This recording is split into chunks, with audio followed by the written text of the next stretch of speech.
কর্মকর্তাদের সঙ্গে জরুরি সভায় সরকারের ক্ষমতা হস্তান্তর নিয়ে কথা বলেছেন বাংলাদেশ সেনাবাহিনীর প্রধান জেনারেল ওয়াকারুজ্জামান।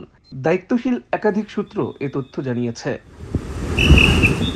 শনিবার ৩রা আগস্ট দুপুরে ঢাকা সেনানিবাসের সেনা প্রাঙ্গণে ঢাকা, মিরপুর ও সাভারে কর্মরত সকল কর্মকর্তাদের সঙ্গে মতবিনিময় করেন তিনি। সূত্র জানায়, জরুরি মতবিনিময় সভায় সেনা প্রধান কর্মকর্তাদের উদ্দেশ্যে বলেন, শান্তিপূর্ণ ক্ষমতা হস্তান্তর না হলে দেশজুড়ে হত্যা, ধর্ষণ, লুটপাট বেড়ে যাবে।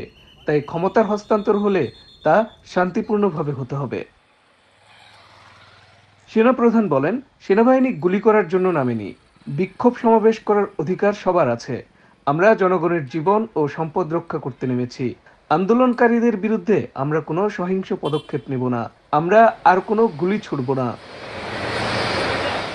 জেনারেল ওয়াকারুজ্জামান বর্তমান পরিস্থিতি তৈরির জন্য পুলিশ বাহিনীকে দায়ী করেন। সূত্র জানায়, সভায় এক কর্মকর্তা প্রশ্ন করেন, সেনাবাহিনীর গাড়ি পুড়িয়ে দেওয়া হয়েছে, এমনটি কিভাবে মানা সম্ভব?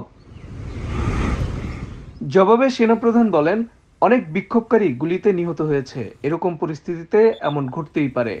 আমাদের শান্ত থাকতে হবে। পুলিশ নির্বিচারে গুলি না করলে এমন পরিস্থিতি হতো না।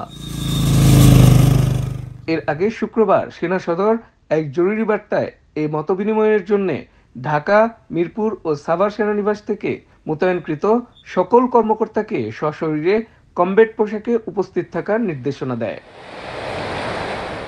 ঢাকা ও সাভার সেনানিবাসের বাইরে অন্যান্য সকল এরিয়া, ফরমেশন ও স্টেশনের কর্মকর্তারা অনলাইনের মাধ্যমে এই মতবিনিময়ে অংশগ্রহণ করেন। এ বিষয়ে মিলিটারি অপারেশন পরিদপ্তরকে নিরাপত্তা ব্যবস্থা নিতে নির্দেশনা দেওয়া হয়।